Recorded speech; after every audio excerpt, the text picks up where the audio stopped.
Peace and blessings. Peace and blessings. This is the Futures Black Podcast.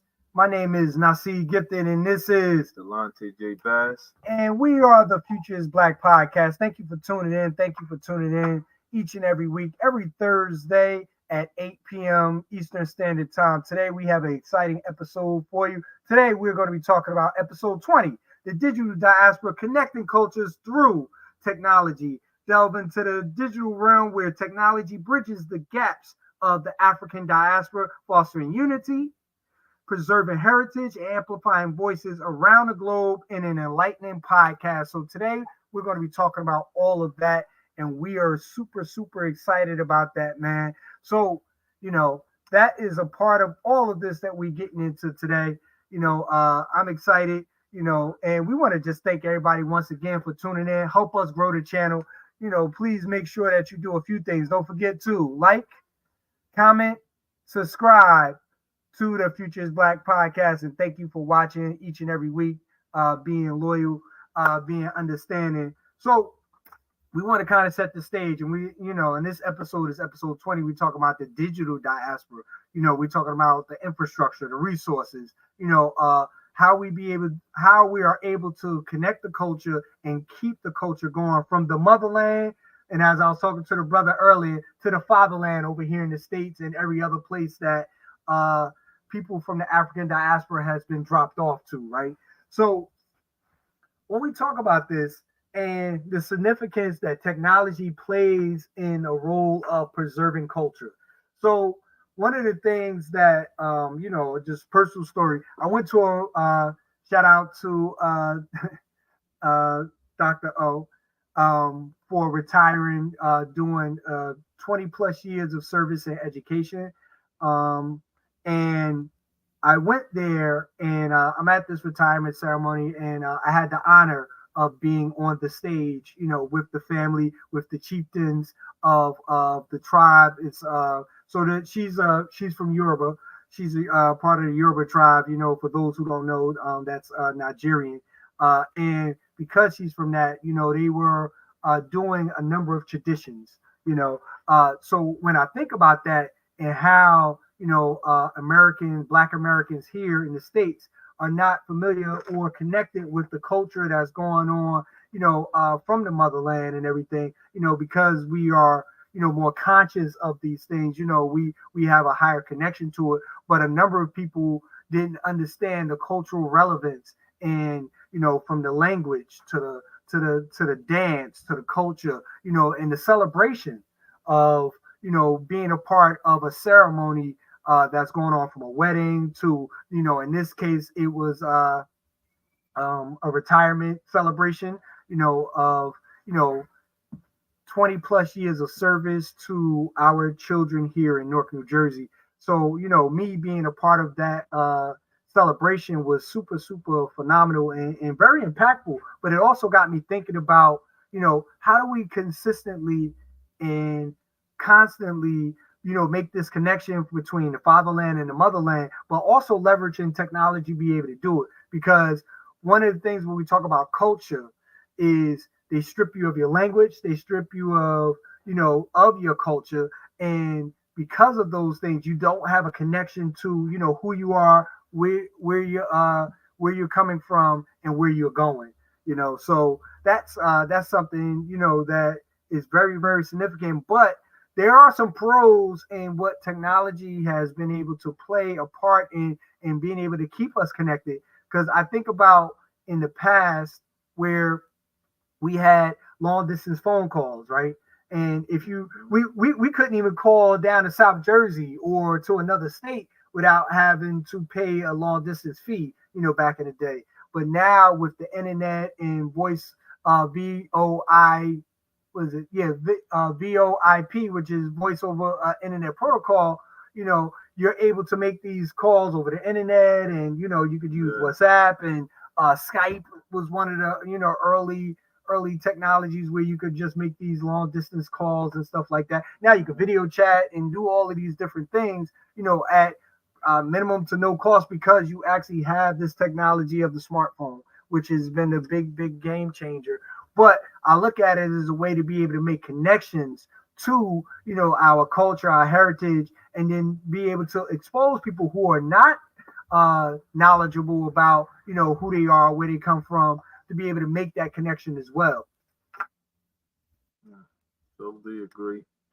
I mean, technology, it plays a part on, for example, things like just as simple as videos and YouTube. Mm-hmm. Before, what we had to do to people now doing their own films and movies. But the reason why I brought that up, because in certain countries, like in the conscious community, as we say, they used to show videos on YouTube all the time. And now some of these same videos, people in London, Europe, all over, they see the same conscious videos. So it's like it created awakening.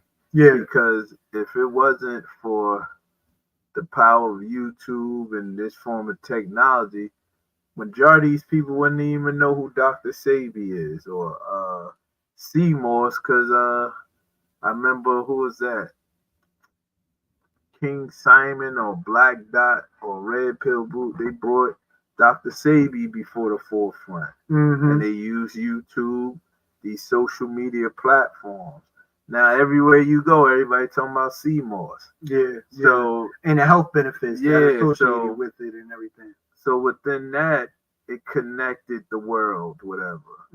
Things of that nature, certain ideologies and philosophies. When we talk about African Americans or indigenous or African culture, we seen things that we didn't used to see before, like certain African dances.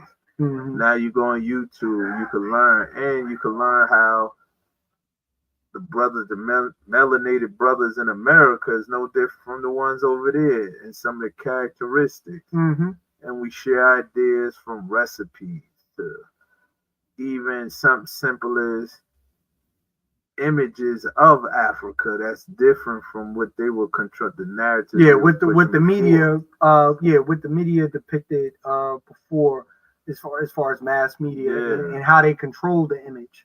Because I look at these digital tools as a way to be able to give people access, right? And there's a lot of pros to that, because one of the things, to be able to control people, they strip them of language, they strip them of their culture, and then indoctrinate them with their own, methodologies, through religion, through all of these other things, to be able to use them as a method of control, and use that to colonize a group. But now, with these digital access tools, now you are getting more exposed. I mean, even with back in the day, we would never get movies coming from the continent or anything like that. Now you have in Ghana, in Nigeria, in South Africa, a boom in their because I know Bollywood is India. I forget exactly what the actual market is called, but they have their own version of Hollywood as well. And then now you got Tubi, who's doing, everybody's having access on Tubi. But, you didn't have access to international films. I didn't even know people were making films the way they were making films, because, here in the States, they don't even, provide exposure to those particular films and those particular projects. Now you're seeing more access to those as well. So that's something that is. But how do we look at that as a way to preserve culture, right? How are we exploring that these digital tools are used to safeguard and promote African culture as well as tradition? Well, one tool we could use is like virtual like content. The sister that we met in Miami, how they created the what was that? Where you go inside the 3D and you virtual reality. Yeah, virtual reality, and they create an historical moments where you could interact, and it creates this historical moment, and we can use that as a time tracker, whereas though we control our own history. So now it's a way for the students, adults, anybody to learn about certain things in this virtual reality world. So it's like within this world, we could have Malcolm X. And then you go within the world and you see how it was in the Autobahn. Then, like, while you're in there, he's giving speeches, this, that, and the other. So it's like you can follow Malcolm around. So these are ways that we can preserve the culture and history, and we can do that for any historical moment in life. And now it's a teaching tool. Yeah, it's a teaching tool, and be able to create experience and you be able to be a part of those experiences, something that which is super, super powerful, I think, with regards to virtual reality, AR. I mean, just even having access where, you know, you use something like WhatsApp or video chat or Google Meets or any of these platforms to be able to just see what's going on in a particular country, you know, in real time and everything, versus, like I said before, you used to get satellite images or someone else telling you the narrative, but now you could get firsthand experience. And that's why when you have stuff that's going on in the Congo and you know, some of these other countries, you know, they is getting much more attention because they used to hide those things from us. Like, we weren't conscious of these things. We just thinking that things are just going, you know, hunky dory and everything else. But also the development, you know, for over the last 20 years, over in the continent and the motherland, you know, from, you know, when we went to Senegal and some of the other countries, where there is a mass movement of development. You know, it's not jungles, it's not huts and everything. You know, you have full exposure to an architectural masterpiece in a number of these countries. And then when you go to Kemet and everything, and the development that goes with all of this stuff, and what they're looking to do in Ghana, as well as Dakar and some of these other cultural centers, man, that's another way to be able to develop and expose, you know, people about preserving the culture, preserving traditions that's going on within, you know, different African traditions. Excuse me. I mean, I always look at it like this. It's just about telling our story, but also when we talk about closing the gap, like sometimes we also have issues because we still run into the issues of infrastructure. Yep. Because some of these places in Africa, they don't have the infrastructure as far as electricity keeps shutting down, going on.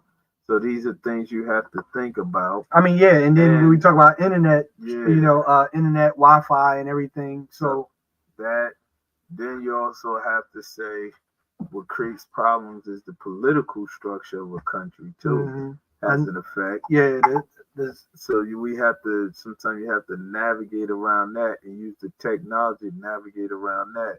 But another way that this technology has brought the world together, and we have to say, is through cryptocurrency. Bitcoin, all these coins where people are able to buy things off each other in different countries without Big Brother looking over you, you know. I mean, yeah, and decentralizing the banking system, you know, so you have to pay foreign exchange fees and everything. You could agree upon whatever the payment is and then use that payment accordingly. So these are what avenues that brought people together. And then, you know, one of the avenues is the power of music. Like, nothing opened the world up more than music. Because that's a universal language. Yeah, so music is the highest form of frequency, just about music. And the ability to be able to watch music videos and YouTube, whatever, all these different channels, music videos, Apple Music, such and such music, Spotify. These things allowed us to listen to artists that we would never hear before, like Afrobeat,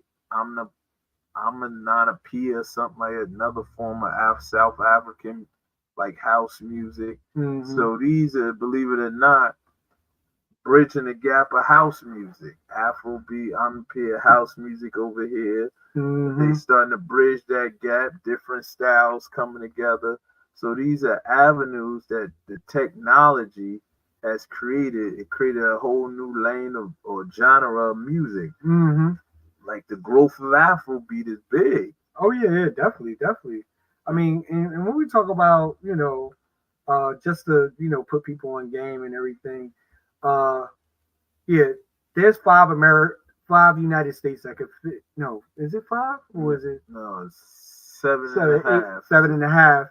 7.5 United States that could fit in the continent of Africa, right? That's how massive Africa is, from coast to coast, from north to south, from east to west.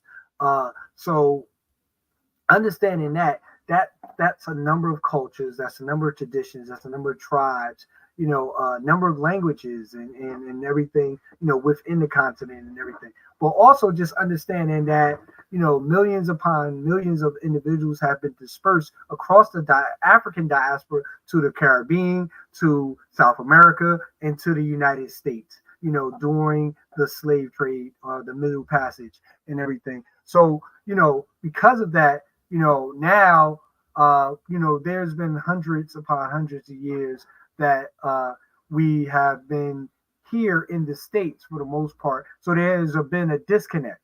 But now with technology, we can be able to do a reconnection and talk about fostering unification or fostering emoji, which means unity, So being able to do that, and then how technology can form some level of solidarity, around, these cultural movements, around culture, among the dispersed African communities across the world and everything. So I look at, some of these tools because, I'm looking at the pros right now. We could talk about the cons later. We kind of touched on it we talk about infrastructure, within some of these particular countries and everything where they don't have the infrastructure to be able to do these things. But the smartphone, and then some of these video chat tools or meeting tools have been able to make a further connection, for people from the, here in the fatherland over to the motherland and everything.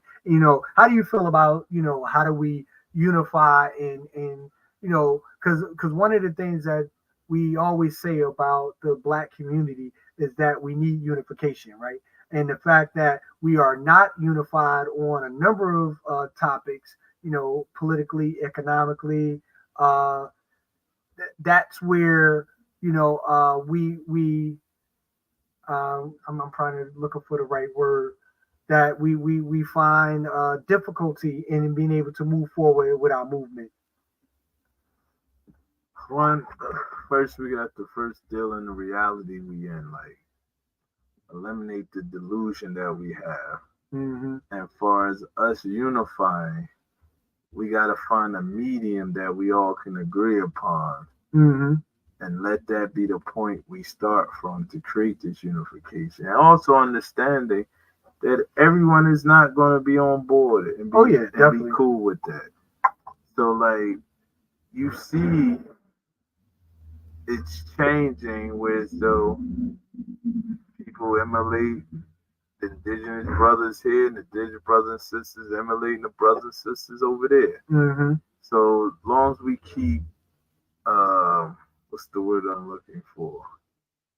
Don't keep capturing our own moments and creating our own narratives. It will happen slowly but surely. It's happening now. Mm-hmm. And be open to seeing new things and experiencing new things. Yeah, I mean, yeah, and then take away the stereotypes because Black Americans and our indigenous Africans, there are certain stereotypes that are being established, or biases that are being created, that are totally untrue, and being able to unify and understand that we are one people, and then that we need to be able to come around and galvanize around all of these particular things that social ills that are affecting our community. I think that is a way that we can leverage technology to begin to kind of do those things and unify, us as a people and everything.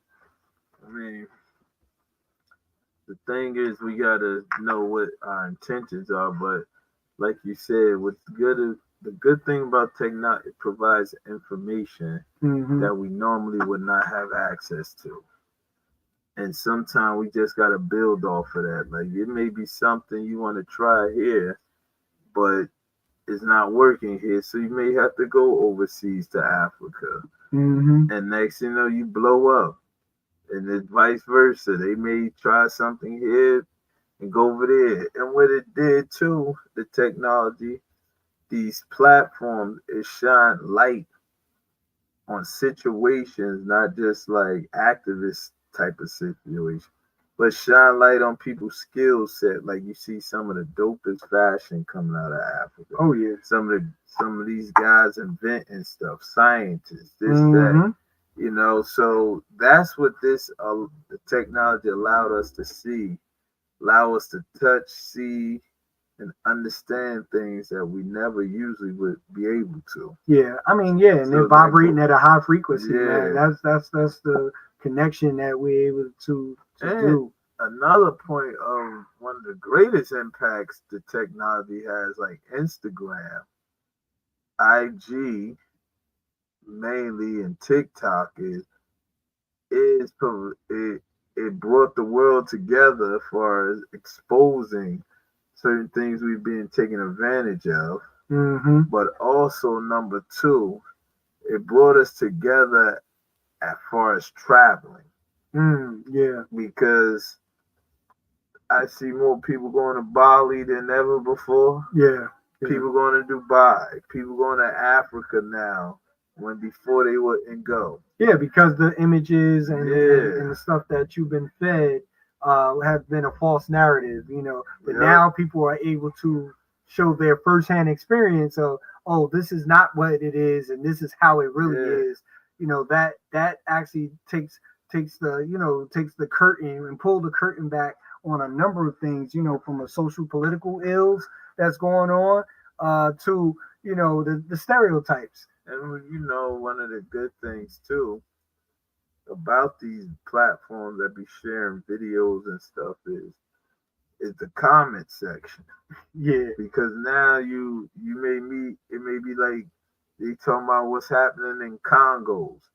And you may saw a video, but there's some people in the comment section that are actually living in the Congos right now. Be like, nah, that ain't true. It ain't happening like that. Yeah, that's fake news. That's fake news. Sometimes it can work to our benefit as far as in the movement. Like, for example, what was the guy, Haram Bakram, something like that, in the Congos?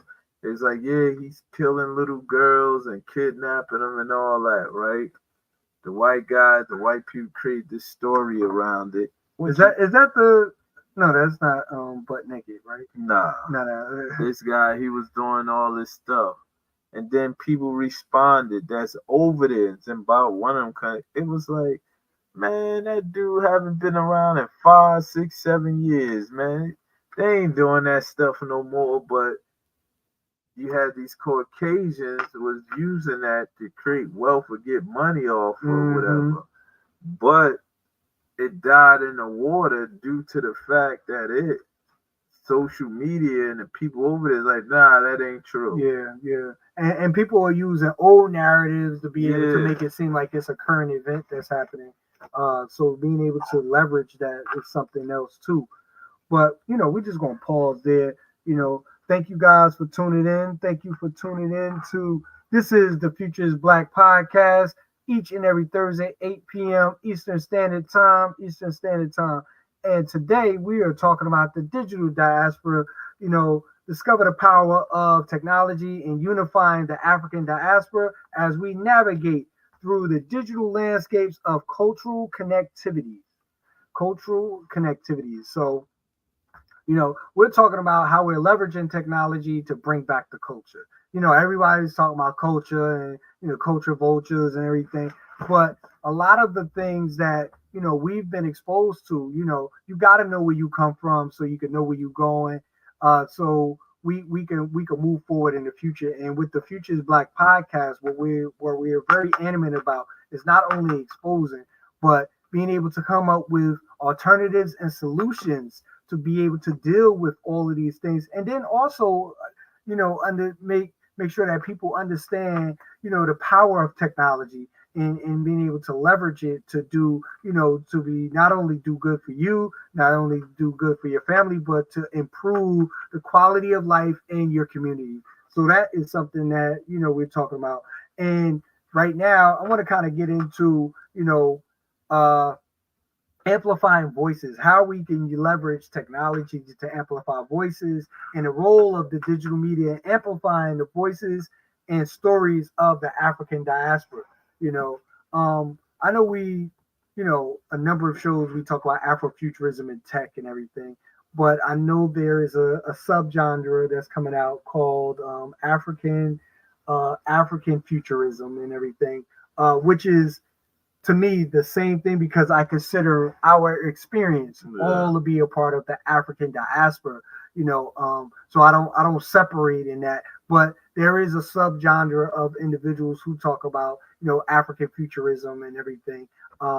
So that is something when we talking about how we amplify voices. How like in we talk about film projects that we haven't ever seen earlier. A couple of podcasts back, and if you haven't tuned in, make sure you tuned in. With regards to that, we talk about the animation studio boom. So animation projects that's coming out in South Africa, in Ghana, in Nigeria, and Kenya, and a number of other countries where these areas are booming. So all of these things are coming, and this explosion. And then one of the biggest impacts what we talk about is the music, like you were saying. And the music is a universal language, but that music where we get Tim's and Burna Boy and and a whole bunch of other people, even though what you call is from Jersey City, but he's doing a ton. Akon is from Jersey City and Newark area, but he's doing a ton of stuff in Senegal where you got Akon City, where he's developing a whole city, a futuristic city and everything. In Senegal. So, being able to leverage his impact to be able to impact the others back in Senegal and stuff. So that is like just super, super powerful. But that's a way that people are using their platform and using leveraging technology to be able to amplify their voice and everything. So how do you feel about that and, highlighting the role of digital media to be able to amplify voice? I mean, it's always it's another tool that you can use to your advantage to help you grow your business or help you within finding yourself, So, I mean, it's like we just said, all these tools, they can be a plus, they can be a negative. Mm-hmm. They can be a plus as in the sense of you can learn a lot from a lot of these platforms. Like, we got YouTube University. Now you have a lot of schools online. Mm-hmm. You have a lot of people doing online programs, testing, all that. So that's the goodness. The good thing about this technology. Allow us to interact and handle business without being in front of each other. Mm-hmm. And so far as where I see this going,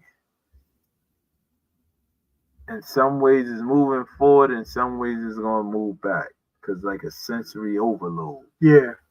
And so and I do see the drawback. I mean, I know we're on YouTube and streaming on different platforms and stuff, but for me, once I'm done with the computer, for the 8-hour workday, I'm done with the computer. Like, I may get on my phone, look at a few things, check a couple of emails or whatever, but I'm not sitting in front of a screen, from the EMF exposure to to all of the other stuff. Like, I'm trying to not be in front of the technology. I'm trying to actually go outside, enjoy the day, do those things, but I also understand the power of these tools, these when we talk about digital media and everything, to be able to leverage that to not only make connections, because I mean, for us, with us doing PBS Media and being able to connect, we have a fan base in in London and got some people from Paris that knows about us, in Senegal and in Ghana. So a number in Kenya, in Nigeria as well too. But we wouldn't be able to have that international presence if we didn't, leverage these particular tools. And being that everyone can have access to a YouTube university or something like that, I mean, that is a big game changer, for us to be able to develop this content and be able to do that, So that's something that I always see. But I see us uniting and strengthening our, our connection with not only the motherland, but everyone across the African diaspora. Because if you've traveled, and those of you who haven't traveled, will may not be able to relate, but the social ills and everything that's going on in the Black communities all over the world, like I said, it's happening all over the world, and we have shared experiences. And then being that we have shared experiences, we have shared ways that we could be able to come up with alternatives and solutions. I'm always, solution oriented, with regards to that. Yeah. I mean, you hit it right on the head, man.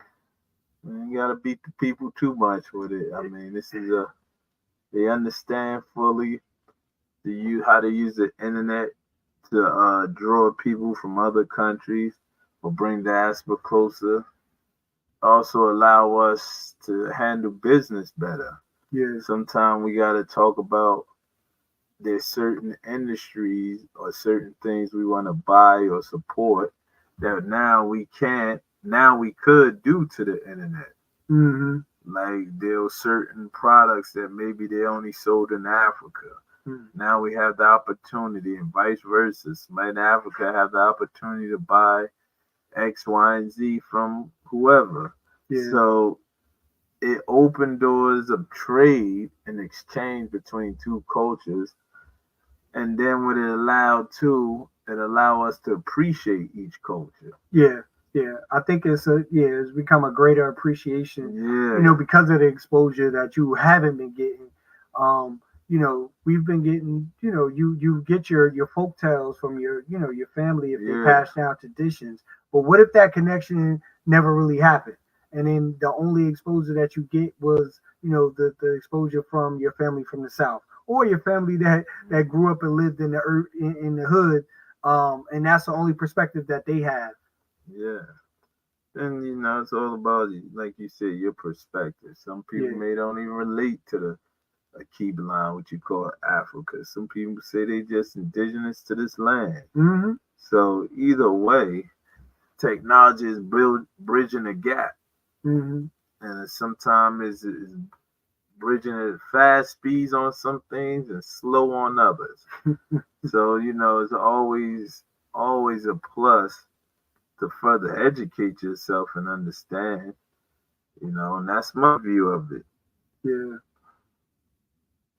I mean, just and we don't want to belabor the point and everything. Yeah. We want to just be able to talk about how, we're using digital media, digital platforms to be able to amplify voices, to be able to not only talk about the digital diaspora, but to be able to unify and bring, the fatherland and the motherland together. So those particular cultures, traditions, and everything, and being able to see and expose, so where you're going, so where you come from, to see where you're going. And that is something that we want to always speak to. And with that, I think we're going to kind of close out. We do have this Jazen clip that I want to kind of show you. I got to do a shameless plug. And we'll show that, and then we'll come back and close out the show.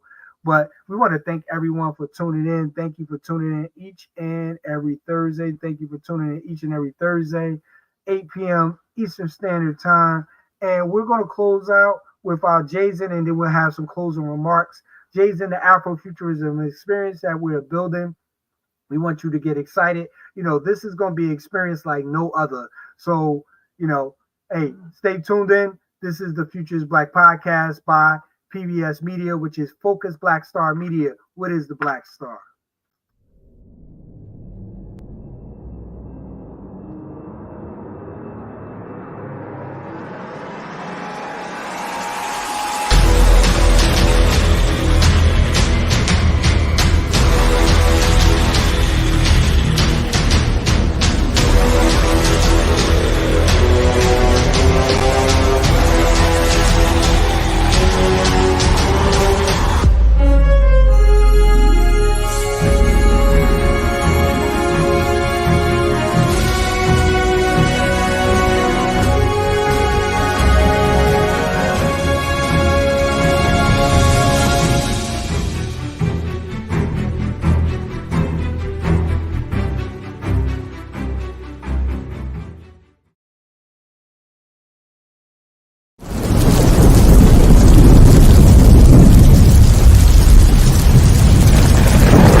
My name is Jazen Scott, and I'm a research oncologist.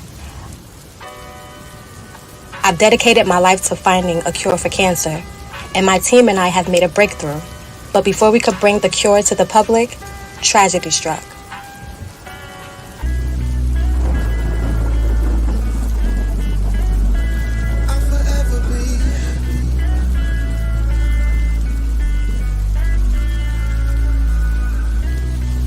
Watch you take my blood from me. Y'all beat my bro illegally. In front of his home, his mama's. Yeah. There was a shootout, and an anti-terrorism squad trooper lost their life. I was close to death when they brought me in for questioning. I was accused of being involved. They wanted information about the shootout, but what they didn't realize was that the cure for cancer costs more than you could imagine. We discovered that the cure was expensive to make, and big pharmaceutical companies would try to charge outrageous prices for it. We wanted to get the cure to the people who needed it, without them having to choose between their lives and finances.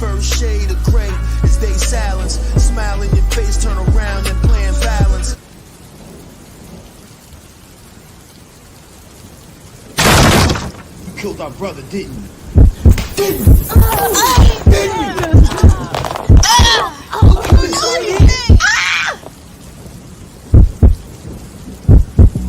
This Kickstarter campaign is more than just to raise funds for the graphic novel. It's to build an Afrofuturism experience that includes poems that infuse the story with raw emotion, grappling with the bigger picture of social justice, and pushing us to imagine a more equitable future. Thank you for helping to make this dream a reality. Be a part of the journey and help bring Jazen's story to life in the graphic novel, Jazen, The Rose That Grew from the Concrete, Part 1.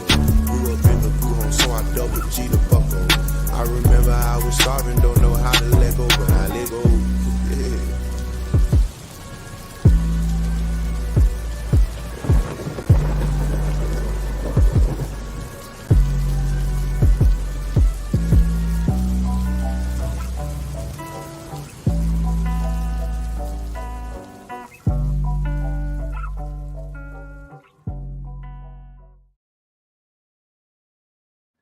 All right, so that was Jazen, the Afrofuturism experience that's going to be coming soon. We're looking to launch that in October, but we may delay it because we want to do a large campaign around this. So we want to close out, and we wanted to talk about unity and making sure we have solidarity around the digital diaspora. So I want to kind of use this African proverb to kind of close us out. If you want to go quickly, go alone. But if you want to go far, let's go together. So when we talk about solidarity, being able to deal with our social ills and everything that's going on within our community, we need to be able to go together. And with that, well, we're going to close out. I know, Dilettante, you want to have some closing words real quick as we close out for the people. Today's one of them days I'm just tired. Up too early. Yeah, man. Yeah. So, I would just have to say, hey, get some rest, stay focused, and, walk with love. Oh, you know what? We almost forgot, brother. What? We are the main people who talk about this, that they don't show us no love, right? So, I mean, This is Thursday, but happy Father's Day to all the fathers who not only take care of their children, who take care of other children and children are not of their own. We want to make sure we celebrate you and your families, man. Continue to be great. Continue to do the work. And we definitely appreciate you. So happy Father's Day to you. Happy Father's Day. Happy Father's Day. Because I know there's a whole national holiday that happens. Most people forget about fathers, so make sure. We're talking about the male species. Yeah. Don't claim it if you ain't a man. Yeah, please. We talking about fathers. We talking about actual fathers here. We're not talking about we ain't gonna get into that. But we're talking about happy Father's Day to all of the fathers out there. Make sure you celebrate. Make sure you get your flowers. Make sure you enjoy.